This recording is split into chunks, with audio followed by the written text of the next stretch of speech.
Não é assim não. A melhor maneira de manter o outro vivo dentro de nós é através da crença na ressurreição. É saber que ele está agora numa dimensão diferente da nossa, e que nesta dimensão que nós estamos aqui, dos signos humanos, das realidades humanas, eu posso espiritualmente levá-lo comigo, com uma lembrança boa, com uma saudade boa, que me ensina e que me motiva a viver. É igual com a mãe que perde o filho, né? Tem muita dificuldade de desfazer o quarto, de desfazer das coisas dele. Isso faz parte do luto.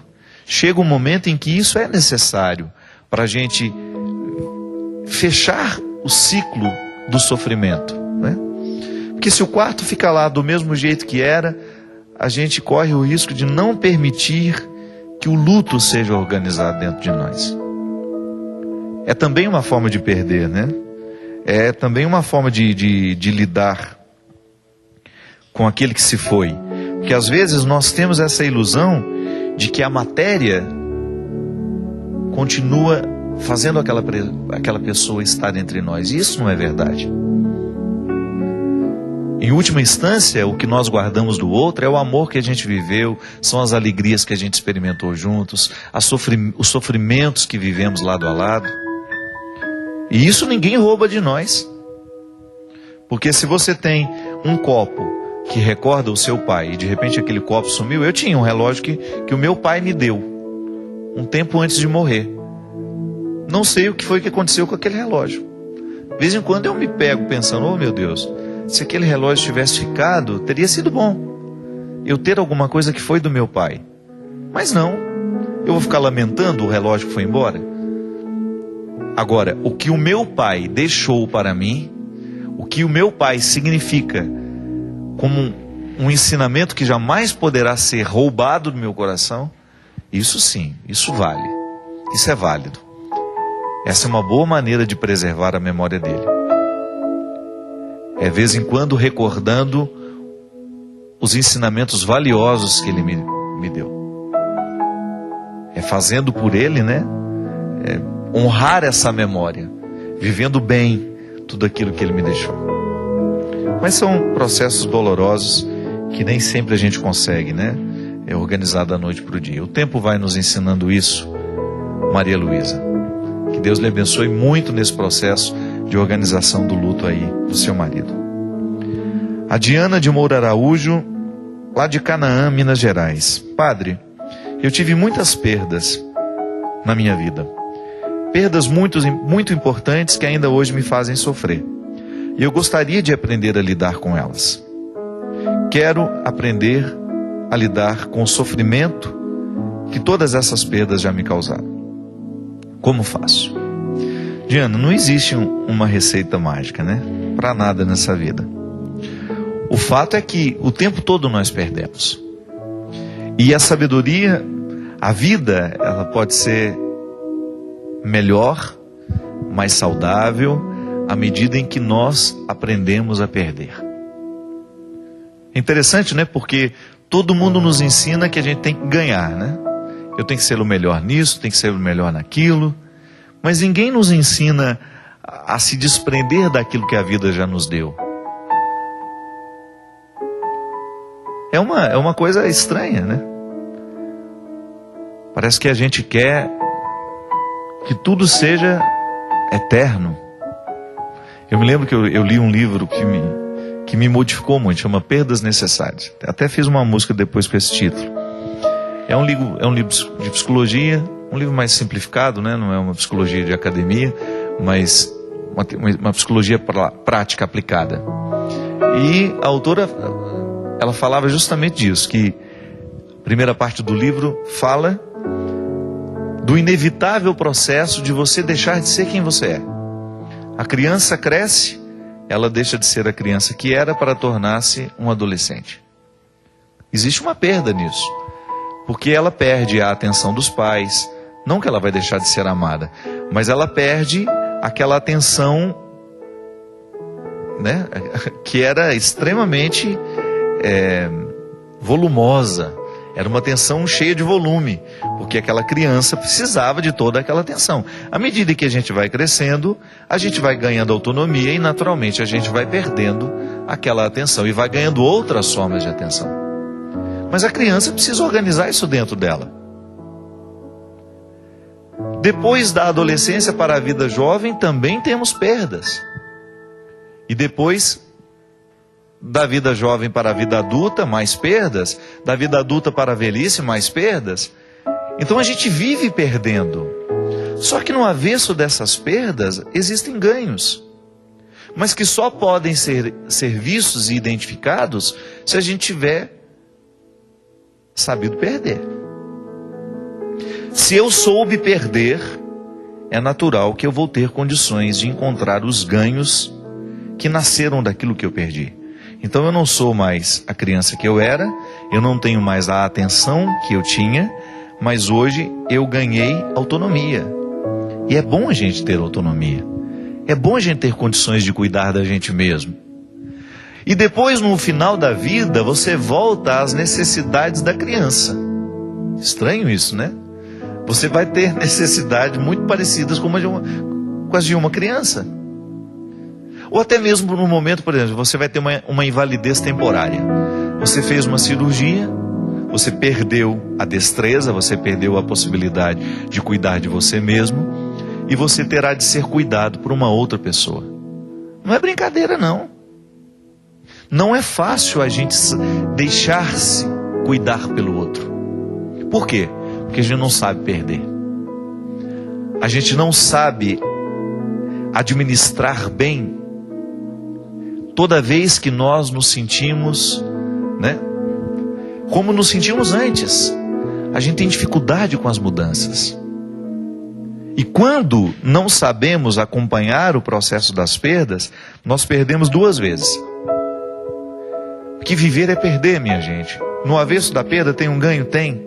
Mas eu preciso administrar bem aquilo que eu estou vivendo para que o que eu estou perdendo não venha me retirar a possibilidade de administrar os meus ganhos. Eu tenho acompanhado, né? Acompanho muita gente, tenho tido a oportunidade de ver de perto como a perda pode retirar da pessoa a capacidade de viver, de querer o futuro, né? Engraçado como tantas vezes as perdas nos retiram a capacidade de querer o futuro. É como se não houvesse mais a possibilidade de nada bom acontecer. Isso é uma ingratidão, né? É injusto isso. Toda vez que a gente não se permite ver um futuro bom, a gente está sendo injusto com a gente. Hoje você, por exemplo, precisou experimentar perdas. Todos nós hoje perdemos.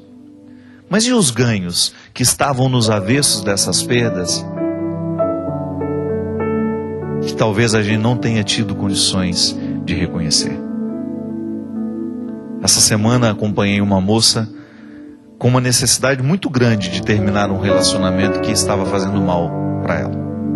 E fazendo mal para ele também. Ambos viviam um momento em que se machucavam muito mais do que se amavam. Quando o amor vira um espinheiro, né? Já deixou de ser amor há muito tempo, mas a gente continua chamando isso de amor. E eu identifiquei que existia um limite em que eu não podia mais adentrar. Era dela, que era justamente não querer perder. O que ela iria perder? O espinheiro. Aquela constante ferida aberta de palavras que machucam, porque estão vivendo um contexto de tantas agressões. Ela tinha medo de perder o espinheiro e não saber conviver com o vazio. Aí vem a questão. É impressionante, nós temos tanto medo do vazio que a gente prefere o espinheiro, o lugar onde a gente se machuca toda hora. Por que a gente não dá uma oportunidade à vida, fazendo com que o nosso coração seja capaz de abrir mão do espinheiro, ainda que a gente não saiba o que venha depois, mas neste momento acreditar que a ruptura com o espinheiro é a coisa mais sábia que nós podemos fazer, porque somente a partir daquela perda é que nós voltaremos a ganhar depois. Sabe, aquela oportunidade de abrir as mãos e permitir que aquilo que nós estamos retendo vá embora? Muitas vezes, nós ficamos tão agarrados ao que está acontecendo, à vida que nós estamos tendo, por mais precária que ela seja, que nós perdemos até mesmo a oportunidade de ter uma vida melhor. É engraçado porque os místicos já falavam dessa leveza. Ter como se não tivesse. Viver com naturalidade, né? E permitir que as perdas aconteçam, é assim mesmo. Não tem um outro jeito de viver. Mas no momento em que você sentir que você está perdendo, busque a sabedoria de investigar os avessos de tudo isso. E quem sabe o tempo vai lhe mostrar que naquele momento em que você mais perdia, talvez tenha sido o momento em que você mais tenha ganhado. Mas por quê? Você estava tão obcecado em não querer perder, você acabou perdendo a oportunidade de ganhar do jeito certo. Esse desprendimento, minha gente, o Evangelho pode nos ensinar. À medida que nós fazemos uma experiência verdadeira de Jesus, Ele nos coloca nessa sabedoria. Sabe, isso é ser pobre. Por mais que você tenha dinheiro, por mais que você tenha uma casa bonita, por mais que você tenha conforto, aprender a viver relativizando tudo isso, fazendo ser mais importante a sua liberdade interior. De você ter muitas coisas na vida, mas você saber viver relativizando tudo que você tem. É como relativizar o sucesso que foi alcançado. Absolutamente necessário para que você não fique deprimido depois que esse sucesso passar. Quando você, depois de tudo que você viver, de repente você cair no esquecimento, você não ser mais lembrado pelos seus chefes, você não ser mais lembrado pelos seus amigos, mas você se fazer valer. Por quê? Porque você construiu a sua história antes de qualquer coisa, a partir do que você sabe, do que você construiu, do que você é. Tudo mais é relativo. Não é fácil, eu sei, mas a gente precisa diariamente voltar nessa questão. Hoje eu perdi, mas no avesso do que eu perdi eu ganhei, e ganhando e perdendo eu sou quem sou. Posso perder tudo na vida, mas não perco quem eu sou. Não perco o ser humano que precisou chorar de madrugada num dia quando a vida me era difícil. Não perco aquilo que Deus me fez no momento da minha luta, no momento da minha miséria. Esse dom é o mais precioso que nós podemos ter. Essa é a riqueza que o tempo não pode levar embora.